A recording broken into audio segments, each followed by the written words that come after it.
Good. Hi, Paige. How are you doing? Hi, good. Thanks so much for having me. Yeah, of course. I'm super excited to share this video on my blog with my audience. I know they're going to love it. So Awesome. we can dive right in. The first question I want to start with is if you can tell us about your journey with your relationship with making peace with food and kind of about the work that you're doing today and how you came to kind of be in this career path. Yeah, I'm one of those rare kind of weird people who decided what I wanted to do for work as a young high schooler, Hmm. and I just never really changed my mind. And so the reason I liked the idea of doing nutrition stuff was just because I was an athlete and I noticed that like when I ate certain ways, I felt way better during my games and then I had more energy, I slept better. And then when I ate other ways, I didn't feel as good. And so I was really intrigued by understanding more about nutrition and how that related to performance. Hmm. And I also have a mom that's a really, really good cook. And so I always love to cook with her. So I came into it more from that angle of like really loving and appreciating food. I know a lot of people who do the work I do come at this from maybe their own story with struggling with an eating disorder, which is super great and needed as well. I didn't ever struggle with an eating disorder, but definitely had like the body image stuff and like toyed around with the fad diet du jour, but I didn't really get super wrapped up in it or caught up in it. I was always like, well, I'm hungry, I'm going to eat. Hmm. So, so yeah, it's kind of fascinating. I never thought I would do eating disorder work. I remember actually specifically saying like, oh, that just seems like not my cup of tea. But what I've noticed is it's tough to even do any work in the field of nutrition and not do eating disorders because you're going to Hmm. come across it whether you think you are or not, and you might as Totally. well, being really ethical and responsible and um, careful, and like I really think that the work I do is really, really almost like on sacred level for me, and so I want to do it as responsibly and ethically as possible. And so for me, it just was this natural progression of like, okay, yeah, I want to work one-on-one with people because I love talking with people, I love connecting with people. And one thing kind of led to another where I was like, whoa, I need to know about eating disorders. And so I got into it more from that perspective. um, yeah, and simultaneously kind of having my own story with food of kind of figuring out, oh, all these rules I've made maybe aren't really helpful to me. I have specific stories I could share about that, but I don't want to keep blabbing on. But yeah, that I kind of came, I always say this in interviews, I kind of came to intuitive eating intuitively. And then I found the book after the fact and I was like, oh, this is describing what I've been doing, Oh, that's so the cool. last few years. So it was cool to realize for a while I thought I was kind of like a rogue dietitian, like a weirdo who was like not all wrapped up in all the diet rules. And then I realized, oh, there's this whole community. There's even a book. I mean, so many books, but I just knew that one at that time. Yeah, and having all of that to connect to and be like, oh, wait, I am part of something. I'm not just going rogue here. That sounds pretty cool. Yeah, it was really cool. Yeah. Um, And I yeah. love that you like said that you kind of couldn't avoid like crossing paths with people with eating disorders. And I think that's something important to touch on because whether someone has an eating disorder or not, there's this whole spectrum of disordered eating. And I feel like in the world we live in today, like we're all falling on the spectrum somewhere. So you almost like have to be aware of it because even someone who doesn't have a diagnosed eating disorder might be on the spectrum and you like have to understand how to work with them and talk with them in a non-triggering way and in a really compassionate way. So yeah, I found that really interesting. Well, and I see it so much in dietitians and psychologists and just people in my life. I'm like, okay, you need to be more responsible about how you're approaching like food with people. Like I just wish people I realized that know. promoting healthy behaviors is not really very healthy. Even really, really educated people doing really important work can fall victim to it and can even say like, oh, I'm a nutrition coach now, and start doing stuff that's just so terrible. Yeah, So yeah. anyway, And it's like they don't even, it's like everyone's doing the best they can with the information and knowledge they have, but I get the same way. It's like it's so terrifying to see, and then but it also is good for us because we're so aware of that, and then we can check ourselves and hopefully present a different, more helpful message, hopefully. yeah, it is tricky, but hopefully we're making some progress. Totally. I think we are. So how would you define having a peaceful, healthy relationship with food for yourself and I guess for your clients? Yeah, so I really like to think of food as fitting in with your values and fitting in with what type of life you want to live and what's important to you and what matters to you. I think a peaceful relationship with food is one that is authentic and that feels good and grounded and sustainable for you and realistic, but also like gives you energy and makes you be able to have the vitality that you need to live your life. So, I might define that a touch different for my clients, just because part of my job is to assess and to try to help figure out what is important to my clients, because sometimes they don't really know. Mm-hmm.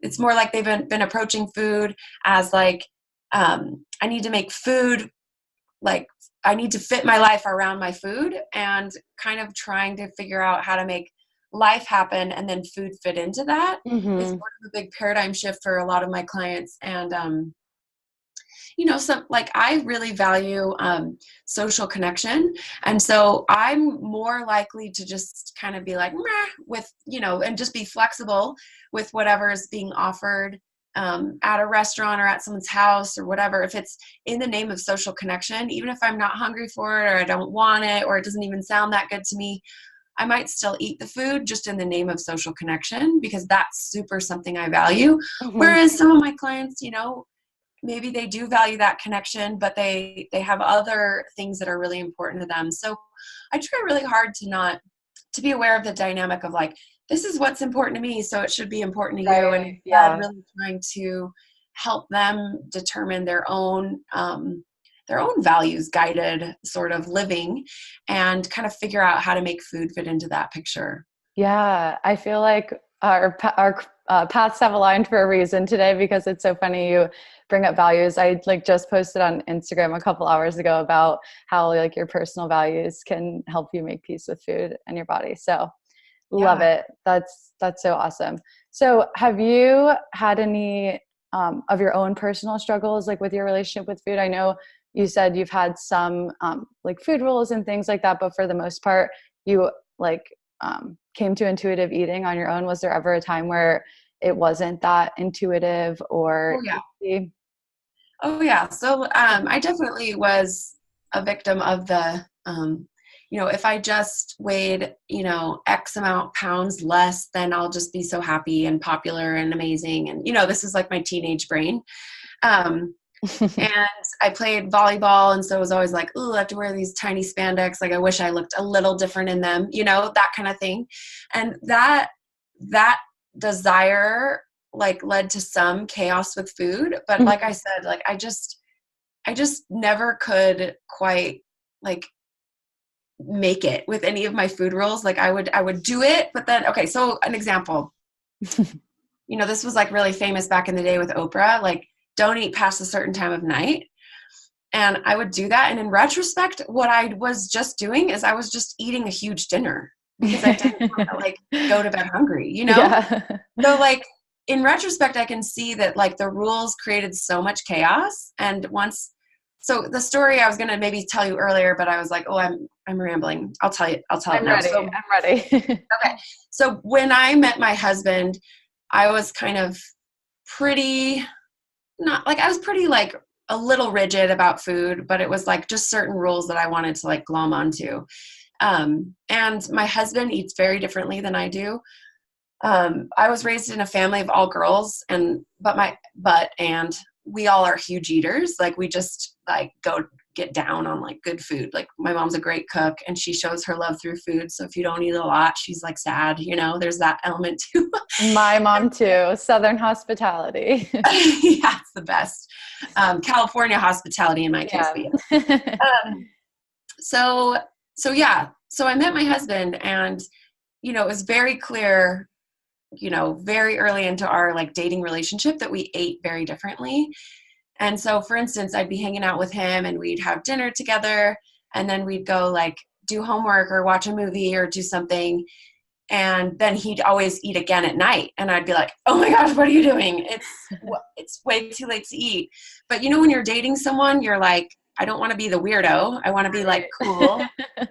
So, so I found myself like hanging out with this guy who I really liked and I didn't want him to think I was super weird. And then just going along with like, okay, yeah, like you in your routine of eating, you always eat a snack at night.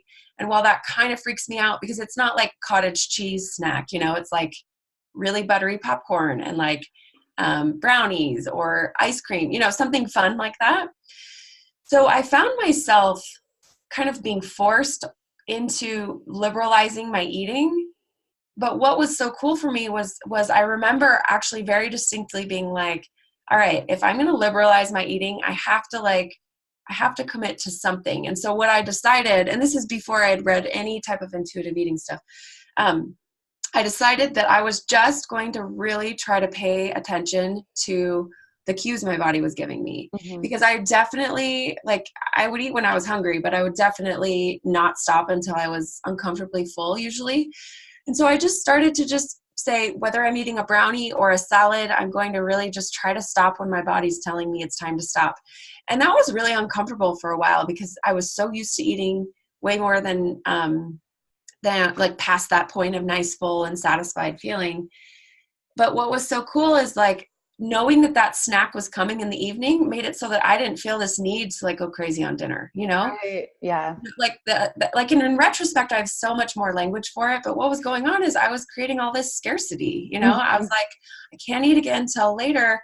And then, you know, my body would compensate and be like, well, then you need to eat a lot of food right now. Exactly. Yeah. And it's funny because it's even not even necessarily like physical, like scarcity or deprivation, but even just perceived deprivation, like telling yourself you can't eat past whatever time, even if you do or don't, or eat no matter how much you ate. Just the fact of like thinking or saying that creates this like almost like panic in your body, like, oh my God, food, Exactly. need it now before I can't have it again. Yeah, exactly. So meeting my husband helped me liberalize my rules about sugar and time of day and blah, blah, blah. But what it also did was help me connect to some grounding cues that are actually like in retrospect, what I did was I just said, okay, I'm just going to stop when I'm nice and full and satisfied. And I'm going to experiment with what that feels like. Mm-hmm. And, you know, it took me a little while to figure it out because I was so used to eating more than I probably needed.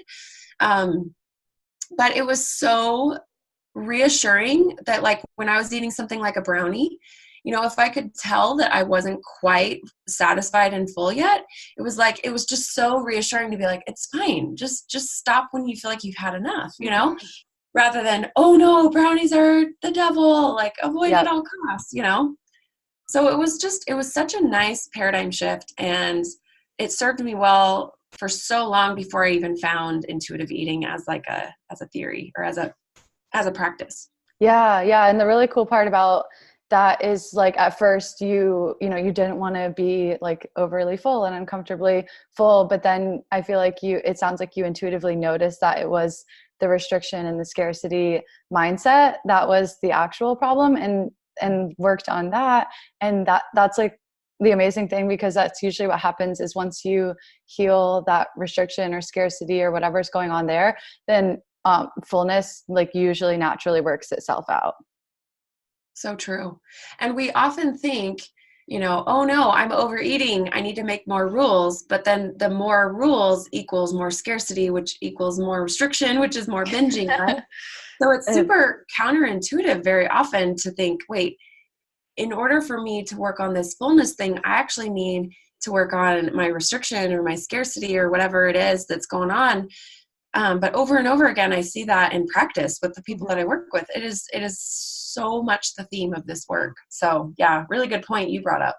Thank you. Yeah. So speaking of your clients that you work with, what's another kind of big struggle that you see like almost across the board with your clients, something that comes up a lot? Great question.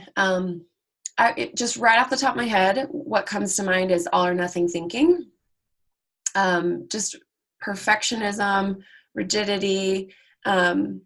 And so a big goal of mine, well, and I orient around acceptance and commitment therapy mostly. And so the goal of acceptance and commitment therapy is psychological flexibility. So that's another way of saying like, that meets the needs of my clients so well because so many of them are psychologically inflexible, right? Right. So most of the interventions I'm doing in session or even homework I'm providing for people in between sessions is around that theme of like, how can we use this muscle of psychological flexibility and help you, kind of find this groove and this peaceful place with food in your body so that you can live life.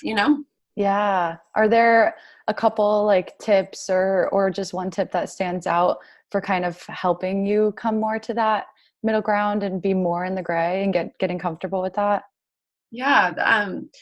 So I think, first of all, it has to be pointed out to you, right? So I think that in our culture, we really glorify perfectionism and in all its forms, right? And Mm-hmm. in a lot of ways, it's very useful for you, like maybe in school or maybe, in this, that, or the other area of life.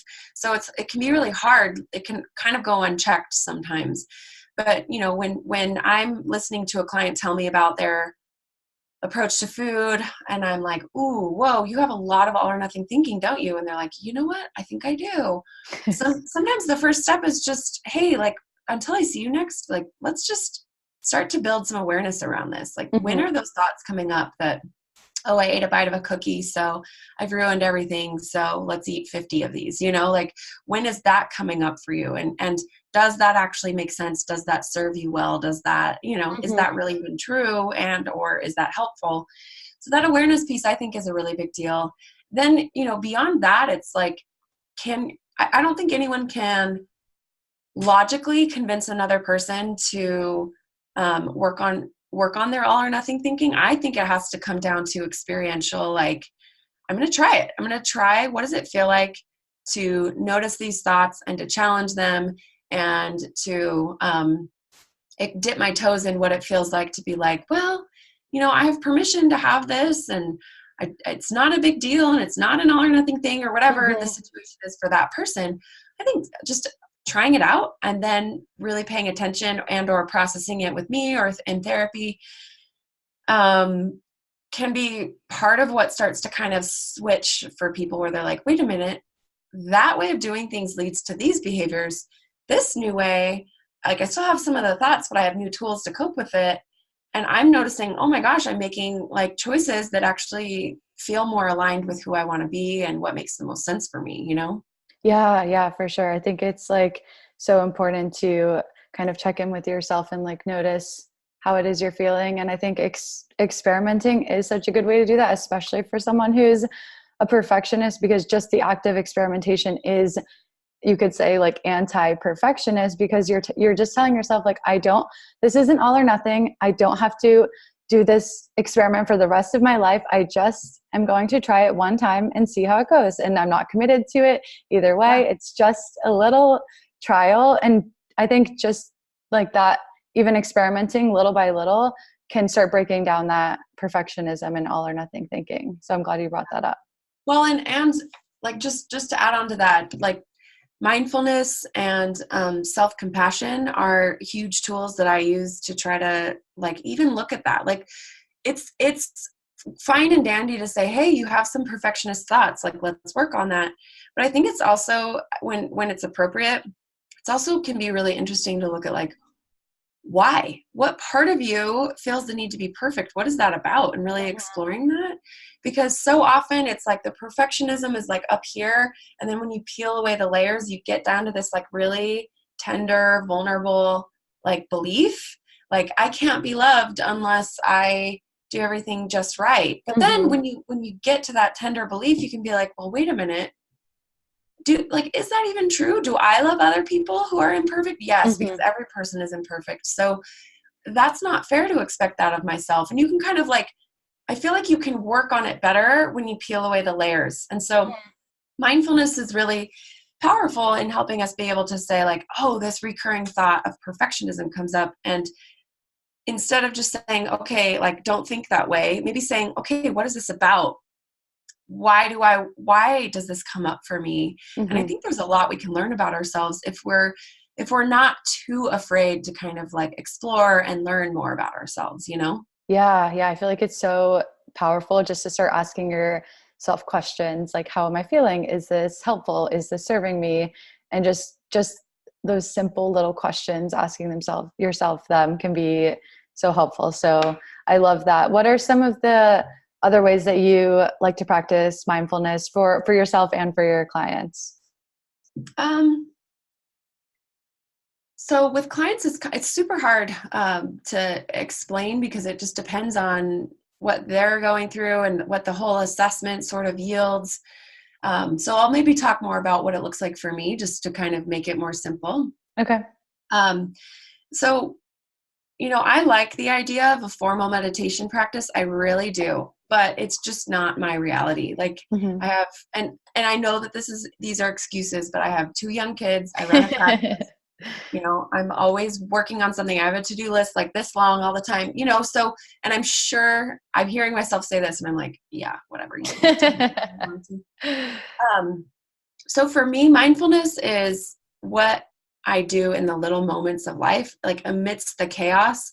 It's checking in and taking a deep breath and remembering like, I will never have my kids be ages 4 and 6 ever again. Like this is so precious and so amazing. And even if they're throwing a fit, like I tried to kind of be like, wow, that is the last time a fit like that will ever happen, and just kind of Mm-hmm. like really appreciating the discomfort and the pleasurable and enjoyable experiences of life, and just to kind of recognize like the way that I suffer or experience discomfort is when life is like this, but I want it to be this way. And all this distance is where I loop around and say, I wish it were like this. Meanwhile, Mm-hmm. I'm missing life, So I try to just say like, life is like this and I'm okay with that. And then I get to just live because I'm not so um, looping around in all of the things I wished were different.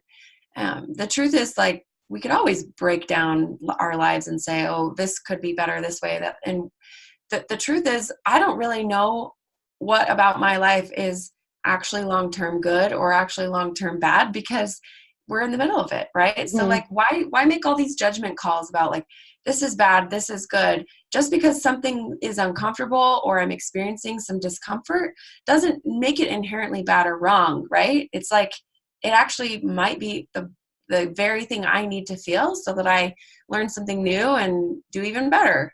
So for me, it's getting better at feeling whatever it is that I'm feeling. And it's noticing when I'm more of like an anxiety person. So I'm more of like a future oriented, like, oh, got to do this, this, this. And so when I notice myself sort of hovering over my life and watching myself live, I'm like, ooh, got to come back into my body and got to like be right here, right now, doing this thing, even though there's so many things I could be doing. For me, that's like something as simple as stopping at a stoplight and being like late for something and just being like, okay, like I'm just going to be here at the stoplight. Mm-hmm. I'm going to take some Mm-hmm. breaths. Um, so that's sort of what my mindfulness practice looks like right now. I'm in Utah where it's just starting to sort of warm up, and it's like this time of year I always feel like I come alive again, and I love to just simply sit on my porch and just like look at the trees and listen to the birds. That's another thing that I do Mm-hmm. kind of daily when the weather is not in the teens. Um, so for me, it's just trying to stay present. It's trying to be aware of the thoughts that I have. It's getting better at sort of questioning things and asking like, why is that coming up for me? And as I've done that, more from a place of curiosity rather than Mm-hmm. judgment, I've learned a lot about myself and a lot about how I might be able to better connect and serve the people that I work with. So Yeah, I love that. And I love that you said it's trying to kind of remove yourself from viewing your thoughts or feelings as good or bad. I listened to this podcast a few weeks ago, and he was saying like our feelings are never the problem. It's how we feel about our feelings that can like send us into this like spiral. So say you're sad, but then you are like, oh, I'm sad that I'm sad, or I'm angry that I'm sad, or like, oh my God, this sucks that I'm sad. It's like how you feel about how you feel is kind of where like the pain comes in. really, Whereas if you're just like, oh, well, like I have this feeling, it's sadness, it's normal, it will pass. Like, how can I sit with this? What's coming up for me? And what can I do in this moment to take the best care of myself? yeah. Yeah, totally. And everything you just said was such a good point. The one thing I'd add too is like when it's hard to just feel the way you feel and you do notice a lot of judgment about it, one of the tools that I use with clients and with myself is to be like, okay, what if I were my best friend? Like what would I say to my best friend Mm-hmm. about feeling sad? I would say, it's okay to feel sad. Like, come here. I'll give you a hug and I'll like rub your back. And that's like all we can do because we're Mm-hmm. just sad right now. So it's so much easier to think of how to compassionately respond to feelings with other people, but it can be so hard with ourselves. Yep. But it's the cool thing about self-compassion is it's a muscle that can be exercised and practiced. It's not something you're born with, and it's not something, that you either have the gene for or you don't. It's like you can develop it. Totally. I completely agree with that. And yeah, it definitely takes time and patience, but it can happen. Yeah. So I kind of want to shift gears just a little bit. I read this blog post on your website about calling a truce with food using a 4-step process to help you create new like positive associations with food. And I was wondering if we could talk about those 4 steps. Sure. So maybe I'll tell a story so that it'll make more sense and get out of the theoretical realm. Yeah. So I told you sort of my story of like first sort of coming to some of these concepts. So then fast forward about 10 years, I was doing really, really well with my relationship with food, like in a really pretty good groove, like in a good place. But if I was being honest, like there were still situations, and there are still even now, Mm-hmm. but situations where I'm like, ooh, this is hard for me. Like, wow, when I'm in this type of setting, I'm way more prone and likely to struggle with food in whatever way. Um, and so I was going to Disneyland with my family, and we were meeting up with my mom and her boyfriend and sisters, and so it was like this big family gathering, and we were about to go out to this restaurant. And um and I thought in my head, I thought, ooh, restaurant, lots of people I love who I haven't seen in a long time. Vacation, like just the setting was like, ooh, I'm probably gonna like roll out of this restaurant just so full and just be like, why did I do that? Because that was kind of my pattern when I was in that type of setting. So I just thought, I like recognized, I was like, ooh, this is gonna be one of those times that's like hard for me to tune into my body. And then I just took like a little minute when we were waiting for our table. I just took a little minute to be like, okay, Paige, this isn't the first time you've been to a restaurant. You know what this is like, And so I kind of thought through like what's going to happen. They're going to ask, what do you want to drink? And then they're going to bring bread. And then they're going to ask you what you want to order. And I just gently sort of anticipated what thoughts were going to come up for me. Like, oh, like for me, ordering with a bunch of people at a restaurant is kind of a mind game because people know I'm a dietitian. And sometimes I get in this place where I'm like, but I want to just order the thing that busts their stereotype about being a dietitian. And then other times I'm like, but I don't want to eat that. I want to eat this other thing. And so it kind of messes with my head. Like, I just want to order what I want. I don't want to think about what everybody else wants me to order or doesn't want me to order, what point I need to prove or whatever. Totally. So I kind of thought through that type of stuff. Like I just visualized myself looking at the menu and just saying, what what do I feel like eating? What makes sense to me? What sounds good? What's going to feel good in my body? What do I want? How many pieces of bread am I going to have? And this wasn't like, you're terrible if you eat more than one piece of bread. It was like, I want to remember that my meal tastes so much better when I eat some of the delicious bread, but like still am hungry for my food, right? So I just kind of thought through all of the kind of weird stuck places I would get at a restaurant. And I'm explaining it all, and it sounds like I spent a long time on this, but it was literally like maybe a minute, just kind of like, okay, thinking through what's going to come up, how will I deal with that, how am I going to feel, what am I going to tell myself about that feeling, and just kind of worked through it a little bit. And it was the coolest thing because I had thought through it, it was like so natural and normal to be like, oh, I want to order this, and no, thank you. I'll drink this water or whatever. And I'm just not feeling the weird pressure that I get to like order a specific thing or eat a certain way, and just enjoy and relax. And then I also envisioned myself being in a very familiar place with food where I know that I'm nice and full, but I'm like, oh, I want more. And just noticing like, that's okay to feel that way, but it doesn't necessarily need to. Sometimes you might eat more in that place, but sometimes you won't need to, you know? Mm-hmm. So the 4 steps are like, recognize a problematic like environment or food that you typically just kind of struggle with. The second one is to visualize a positive experience with it. The third is to sort of act that experience out. And then the fourth is to reflect back. And I think that this is one of the most important things in the process. So, because of the work I do, I've told that story a lot of times to my clients in context of like, hey, I want you to do this as a homework assignment. Like, ice cream is really tough for you, but like, let's make ice cream fine. Let's figure out how to make this okay. And the idea of, or the practice of explaining this experience to people so much personally has been super helpful for me, because now when I go to a restaurant, I'm like, I know without any doubt in my mind that I can go to a restaurant and love the food and enjoy it and order what I really want. And also, I don't need to leave every single restaurant experience so full that I feel like I'm just going to explode, you know? Yeah.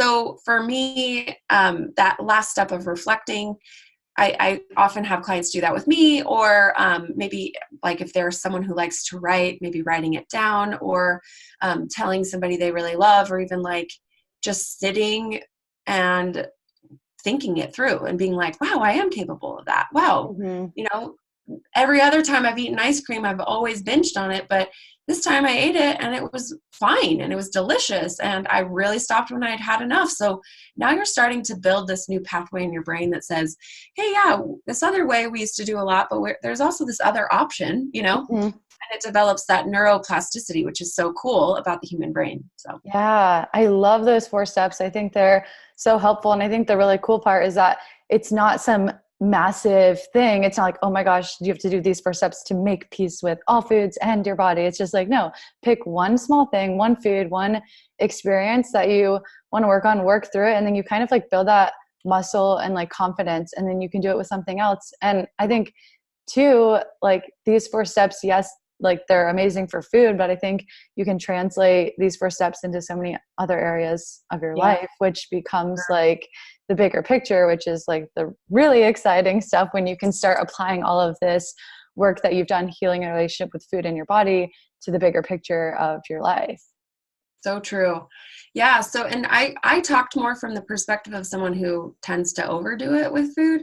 But it's also helpful for someone who struggles with restriction too. Mm-hmm. Like, and like the point you made earlier, like it's all restriction, but,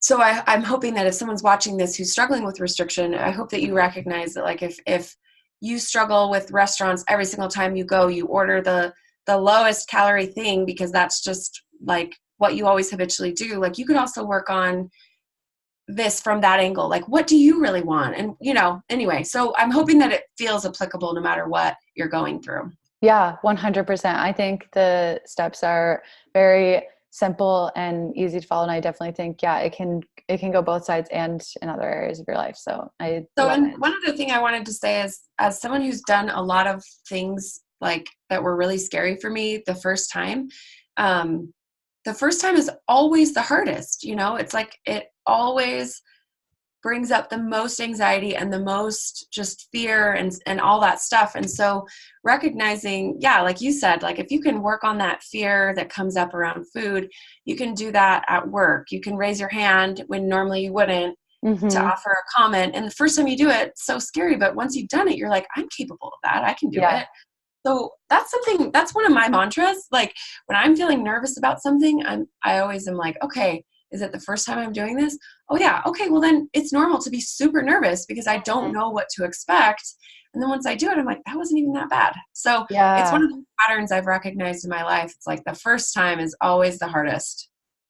Totally. I 100% agree with that. And I feel like, yeah, you're never going to feel like ready for something that you haven't done before. And it's exciting too, because you can think like, yeah, I'm literally terrified to do this thing.